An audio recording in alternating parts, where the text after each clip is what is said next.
Caroline. You're an artist, and I saw in your little piece here that you say that art can take away fear and anger, and art is able to heal people's process. Do you want to elaborate on this? Okay, go ahead. Quand j'écris Art Can Heal, l'art peut guérir, je fais une allusion assez précisément à l'énergie féminine.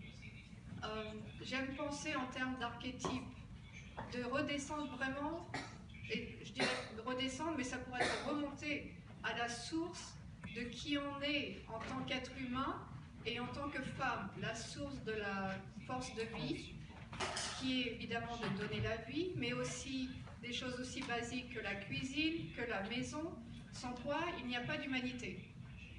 Mais plus loin que ça, la nature féminine pour moi, et ça peut être pour des femmes ou pour des hommes qui ont cette vision et cette sensibilité féminine aussi, il n'y a pas que les femmes qui sont féminines, et il y a beaucoup de femmes qui sont très masculines. Donc je tiens aussi à ajouter cette distinction.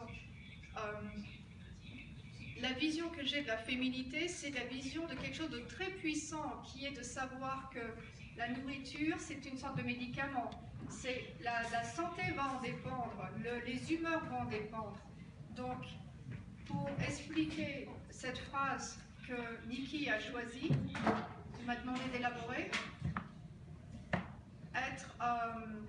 l'art peut guérir, c'est en fait la féminité, pour moi, peut nous présenter la femme comme une guérisseuse, et qu'on a traditionnellement appelée peut-être une sorcière, qu'on imagine toujours dans la forêt isolée, parce que la femme, dans toute sa puissance, est aussi un problème. Elle est peut-être trop puissante, trop inquiétante, donc on a toujours tendance à la pousser. Donc les femmes sont limitées dans des rôles sociaux de mère rangée, d'épouse apprivoisée, et il faut avoir un certain code de vie qui est d'une neutralité déconcertante, mais vraiment limité justement à un rôle d'éducation de base en fait. Donc en disant Art Can Heal et la rage peut être transformée en créativité, c'est une façon d'inviter chacune d'entre nous et tous les gens qui sont en rapport avec eux-mêmes, alignés avec eux-mêmes, avec cette force de vie, de transformer ce message intérieur, cette sorte de cri interne qu'on peut entendre, que j'entends moi-même quand j'apparais un peu douce, un peu adaptable, un peu rangée. Intérieurement, je me dis, mais pourquoi je fais ça? Je fais ça pour être aimée, pour être acceptée, etc. Mais donc, j'invite tout le monde à oser être qui on est, à créer quelque chose qui sera aussi musclé qu'il peut l'être, parce que c'est au service de l'humanité qu'on le fait. On perd aujourd'hui notre humanité, c'est même plus homme-femme la question qui se pose, c'est homme, robot, intelligence artificielle, voilà où nous en sommes. Donc mon message ici avec cette phrase qui a été relevée par Niki, c'est soyons humains, tout simplement, tout puissamment, et ça peut très bien s'exprimer à travers l'art. C'est ce que je fais, par mon exemple, j'espère inspirer d'autres personnes, et en gros, voilà l'idée.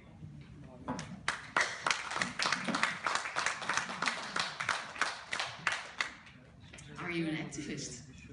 It sounds like, huh? Activiste? Yeah, oui. Je ne crois pas. So, no, that's like I also said, I don't feel like an activist, but inside sometimes you really want to connect. Oh, yeah. Like, yeah.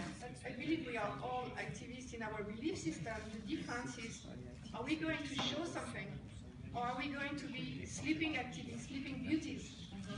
And I never speak loud, except today maybe, but my work is very loud. You can see the metal work there. I make statues bigger and bigger. They look dangerous and fragile. They are the fragility and the vulnerability that women can bring to metal. But I don't feel as an activist. But the work is speaking for itself. Super. Thank you.